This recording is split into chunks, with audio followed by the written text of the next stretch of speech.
There's a moment every man faces, when the mirror stops reflecting his face and starts reflecting his decay. You see the tired eyes, the excuses, the promises you never kept.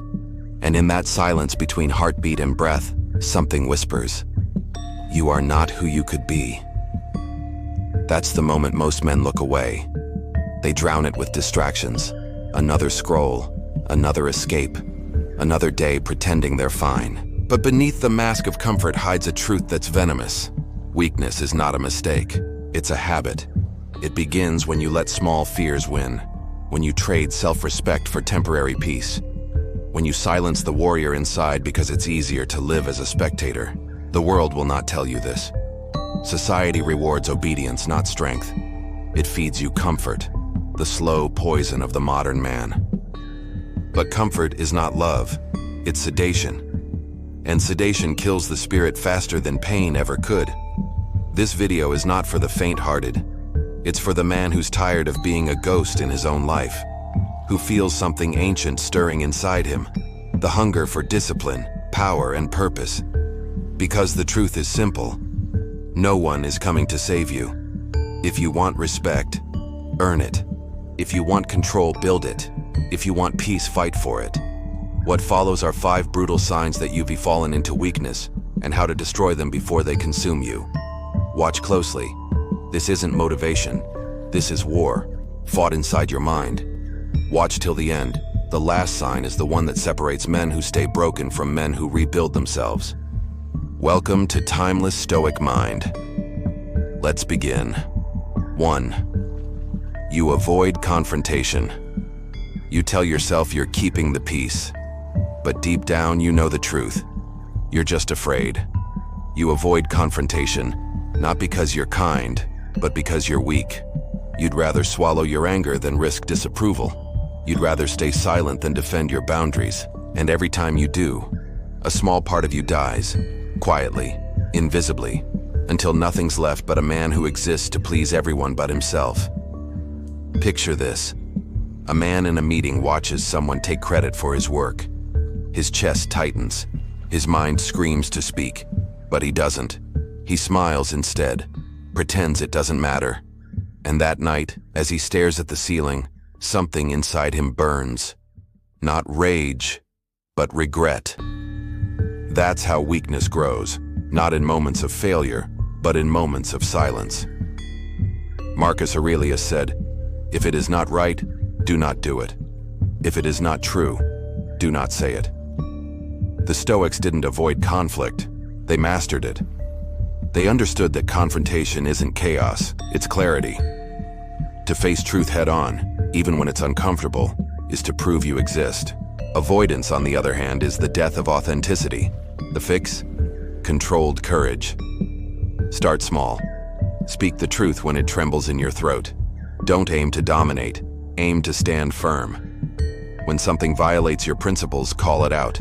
Not with rage, but with calm conviction. That's what separates a man of peace from a man of fear. Because peace is not the absence of conflict, it's the mastery of it. And until you learn to confront, you'll live enslaved by everything you avoid. 2.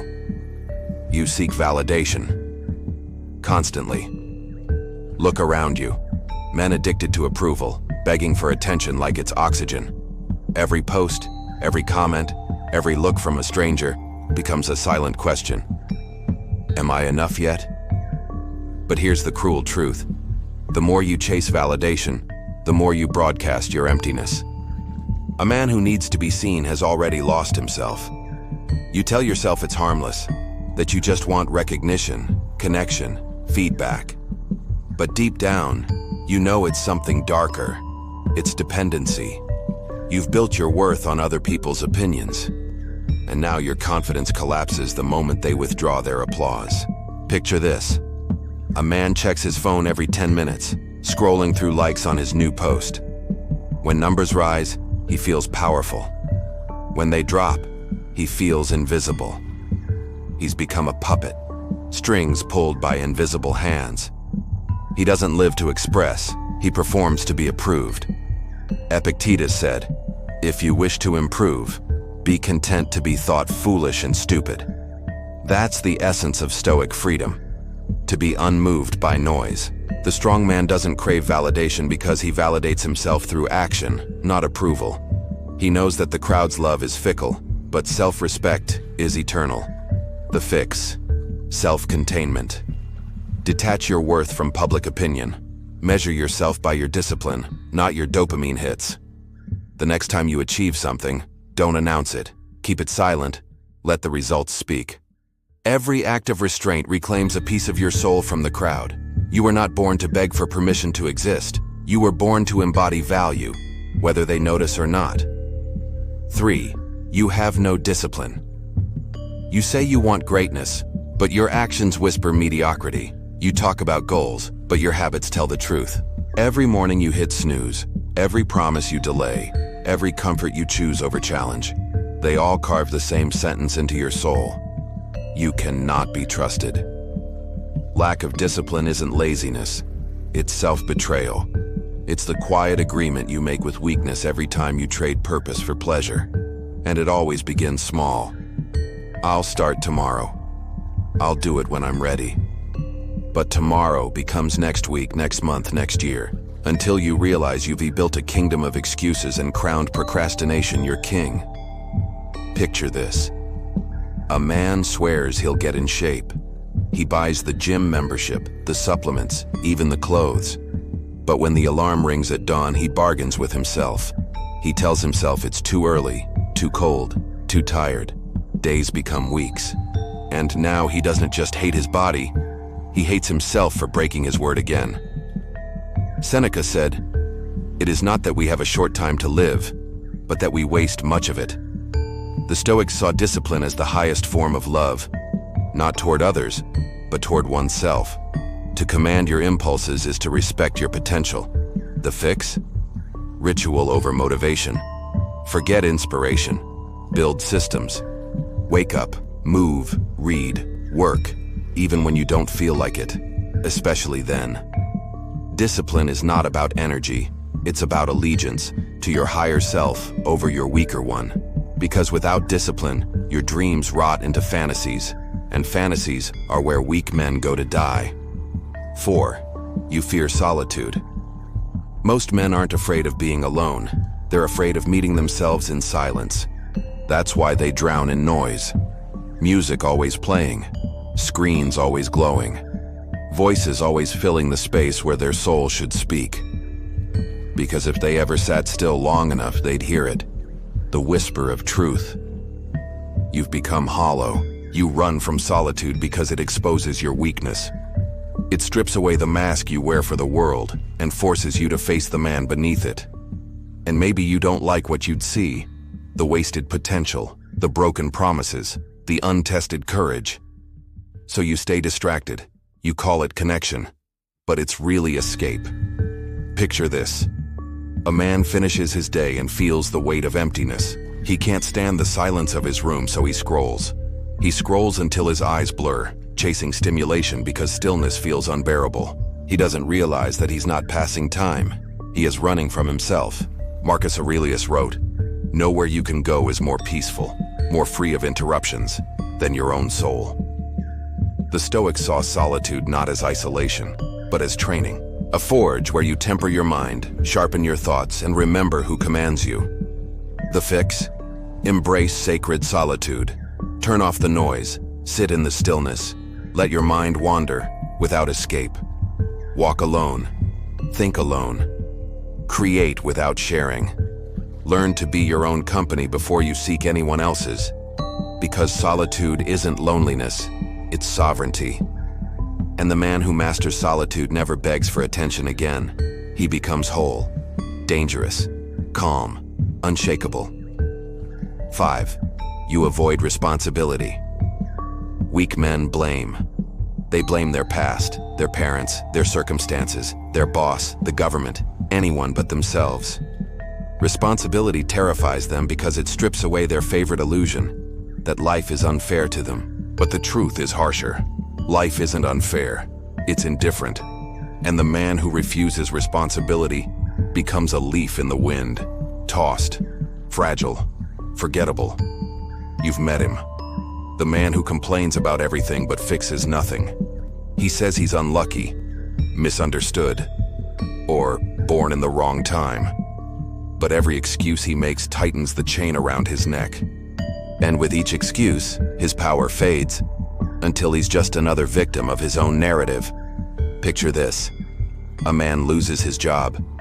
Instead of adapting, he wallows. He blames the economy, the company, the world. Months later, he's still bitter, scrolling, ranting, waiting for something to change. But nothing ever does, because he never changes. He has surrendered his agency, the essence of masculinity itself. Epictetus said, "No man is free who is not master of himself." Responsibility is the gateway to that freedom. It's not punishment, it's power. When you accept that everything in your life is your fault, you reclaim control over everything that happens next. The fix? Radical ownership. Take responsibility for your failures, your pain, your progress. Don't run from the weight. Carry it. Let it forge your spine. Because the burden you avoid becomes the chain that binds you, and the burden you embrace becomes the armor that protects you. You cannot become strong until you stop hiding behind excuses. Responsibility is not a curse. It's the birthright of a man who chooses to rise. So here you are, standing at the gates of your own ruin. 5 mirrors, 5 truths, 5 wounds of weakness exposed under the cold light of awareness. Maybe it hurts. Good. Pain is the proof that the old you is dying, and something stronger is trying to be born.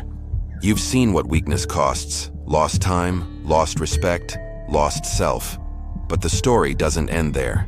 Every man who ever became formidable began in the same place, surrounded by failure, haunted by regret, but unwilling to stay broken. Strength isn't inherited. It's built, brick by brick, day by day, choice by brutal choice. Marcus Aurelius called it the inner citadel, the fortress within the mind that no chaos can conquer. That's what you must rebuild now. Every time you confront instead of hide, a stone is laid. Every time you stay disciplined when it's inconvenient, a wall rises higher. Every time you choose responsibility over blame, the gates strengthen, until one day, the storms will come, and you will not flinch. But here's the catch. No one can build it for you. Not motivation, not luck, not anyone else. You must build it with your own hands, in silence, in solitude, when no one is watching. That's where the real transformation happens, in the unseen hours. So the challenge is simple. Look in the mirror tonight. Ask yourself, are you still the man who avoids pain, or the one who confronts it head-on? Then act. Begin. Forge. If this message hit you, like, share, and subscribe to Timeless Stoic Mind. Not for me, for you. Because the war for your strength has already begun, and only the disciplined will survive it.